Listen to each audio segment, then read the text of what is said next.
What's up, y'all? This is Osiris the PC Pimp. And today we're going to take a look at the latest port from the good folks over at Aspyr called Civilization 6.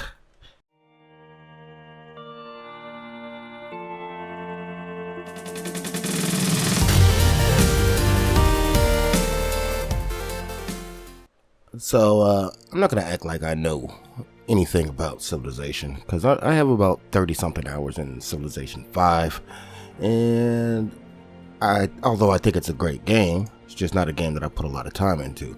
The people who I do know who play this game are what I would call Civ vets, or dedicated to this game with hundreds and hundreds of hours into it. So I'm not going to act like I'm going to give you a thorough review of this game, because I don't know the game very well. But what I can tell you is the funs and runs. Is it fun for a noob like myself, or maybe you? And does it run on the Linuxes? So let's get started right up into some of the information about the game first. Let's see.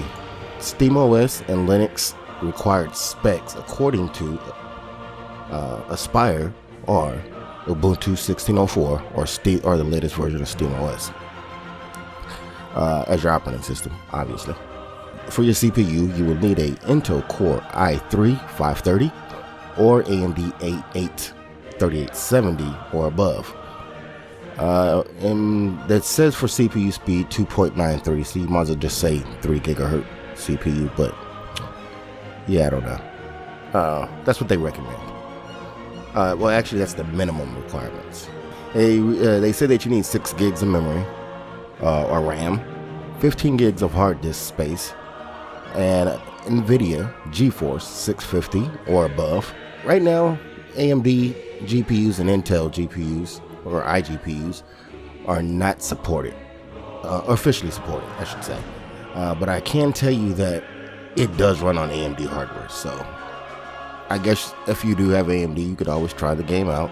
And if it doesn't work, there is a Steam refund policy, so keep that in mind. They say they require at least 1 gig of video RAM memory, so that's that for the minimum specs.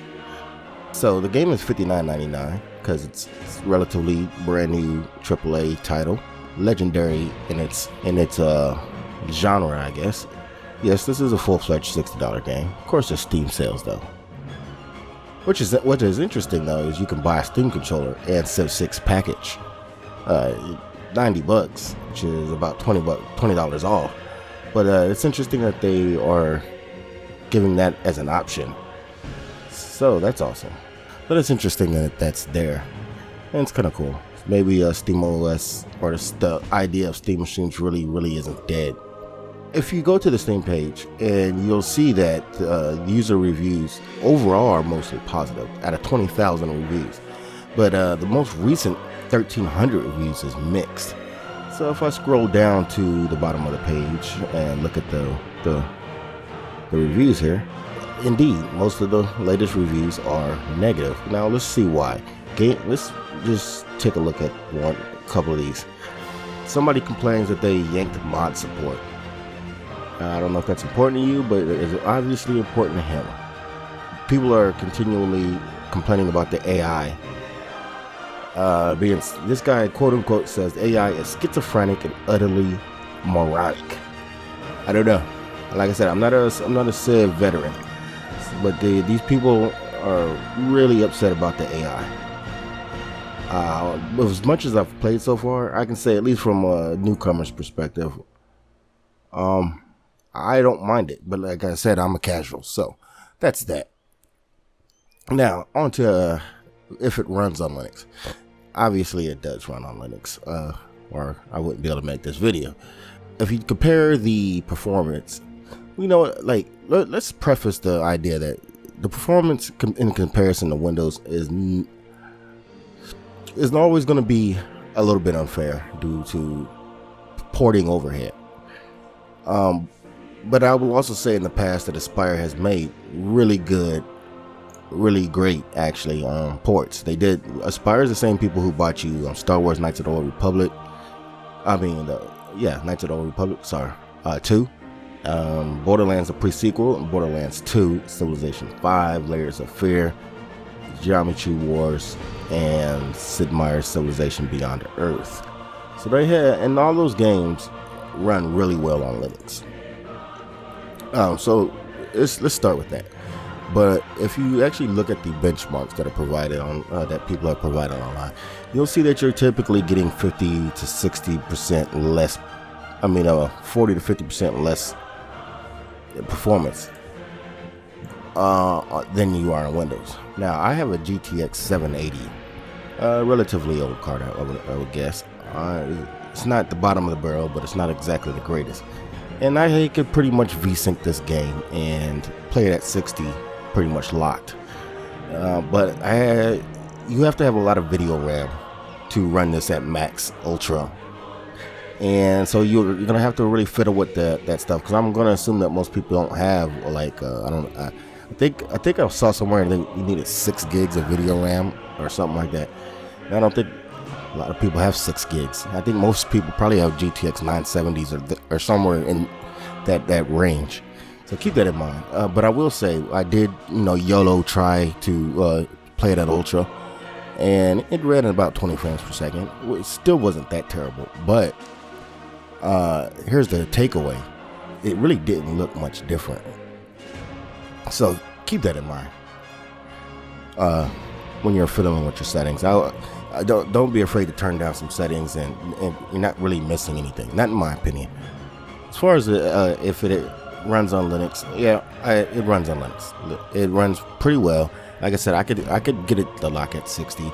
There were some, when it was VSync, there were some random frame drops, or you could say, as you scroll around the pretty large map, especially as the map starts to fill in with all the people that you find and all that, all the little AI characters are all over the screen. There were some dips, but nothing ultimately distracting.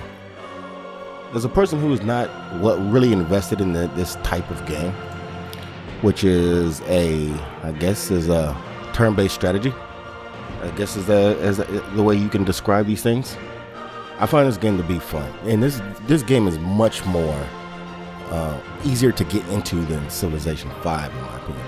Civilization 5 is really required that you had a working knowledge of all the layers of politics and controlling your government and controlling your military, and it's pretty daunting for new players. But this game kind of consolidates a lot of those mechanics into much more one-shot simple forms. So if you're thinking about buying Civilization 6 and you have a decent gaming computer, I would absolutely say to get this game. It's a good game to have in your arsenal. But with that being said, I will say that you cannot currently play with Windows players. I don't know about Mac, because I don't know anybody who even owns a Mac. But you cannot play the Linux version with the Windows version, because it complains about something about mismatched versions and all that good stuff. So keep that in mind if you're getting it to play with a friend who's on Windows. That is a problem. Otherwise, this is another fine port by the people over at Aspyr. And you really got to give a round of applause to a company who has dedicated so much resources to bringing us games, basically. Without the likes of them and other similar porting houses, I guess I call them, you just I wouldn't even have material to make videos about, to be honest with you. This is our first look at Civilization 6. Now I want you guys to really stick around, because I'm going to be doing a much more in-depth review after I put some hours into it. And I'm going to be doing that review with Hex DSL and Systrom. So be on the lookout for that. That's going to be awesome. It's going to be hot. So definitely keep your eyes out for that. But anyways, this is our look at Civilization 6. And, hit the like button if you enjoyed. If you disliked it, just close the browser. It's cool. I'm not going to be mad. And go ahead and subscribe and share this content out wherever possible. Until next time, this is Osiris, the PZ Pimp. Pimpin' since been pimpin'. I'm out.